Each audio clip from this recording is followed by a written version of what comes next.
As Cruel Summer Season 2 Episode 7 unfolds, Megan and Isabella embark on their quest for justice. This episode provides crucial revelations regarding Luke's fate and introduces potential perpetrators connected to his disappearance. Before diving into the much-anticipated season finale, let's delve into all necessary information and contemplate various prevailing theories. What happened in Cruel Summer Season 2 Episode 7? Veronica Mars happens upon some shocking information while Megan is secretly working as a hacker for hire with guidance from none other than Ned himself. Surprisingly enough, Steve and Brent do not question Meg's involvement when they learn about it. Instead, they assume she is actually being manipulated by Ned and think that Ned killed Luke due to a dispute involving her. This theory, while seemingly plausible, is only one possible scenario amongst many. Brent, known for his disrespectful attitude towards women, takes it upon himself to warn Megan about Ned's reputation and recounts the sketchy aspects of Ned's past. This includes an allegation that Ned once assaulted his boss, causing him serious harm. Megan, however, chooses not to believe this information despite being a victim of Ned's violent outburst in the parking lot, where he attacked both her and Luke just a day before Luke died. Megan seems to have been too distracted by her boyfriend's concerning behavior at the time to take note of Ned's glaring red flags. Fans watching The Plunge would have already noticed that Luke was already acting like an unpleasant person. The end of the world shows that he somehow manages to worsen his behavior. Let us now travel back in time 6 months prior on New Year's Eve 1999 where, whilst others are preoccupied with worries about Y2K triggering chaos worldwide, Ned finds himself consumed by conspiracy theories predicting the impending end of the world.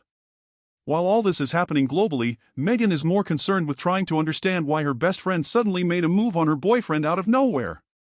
Luke is undeniably a real jerk.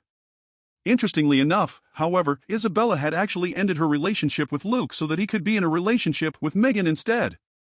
It doesn't seem reasonable for her to suddenly betray her best friend like that. When Meg brings up her concerns to Luke, he wastes no time in fabricating a story that portrays Izzy as a jealous individual who wants Megan all to herself. Luke suggests how Isabella's hateful feelings when he and Megan stay together, but Megan hasn't noticed this. Luke tries to convince Megan by indicating Isabella just wants them to break up.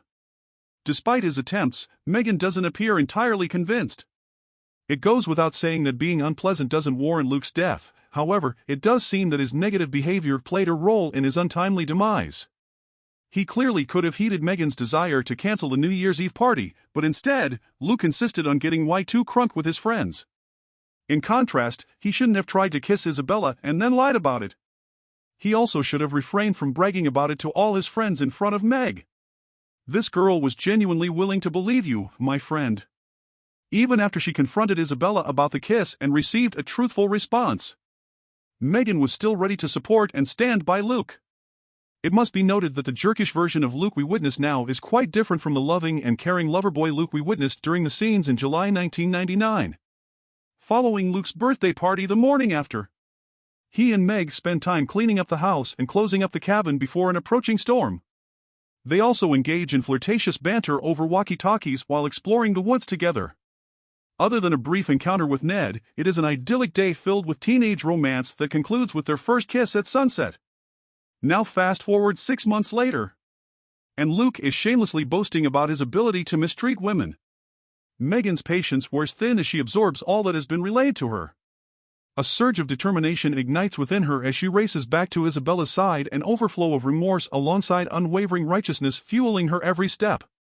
While the intricacies of their strategy devised for making Luke pay for his transgressions remain shrouded in mystery at this point in time, save for its initial phase involving enticing him back towards their cottage, one thing remains certain: it is unlikely that events will unfold favorably from here on out.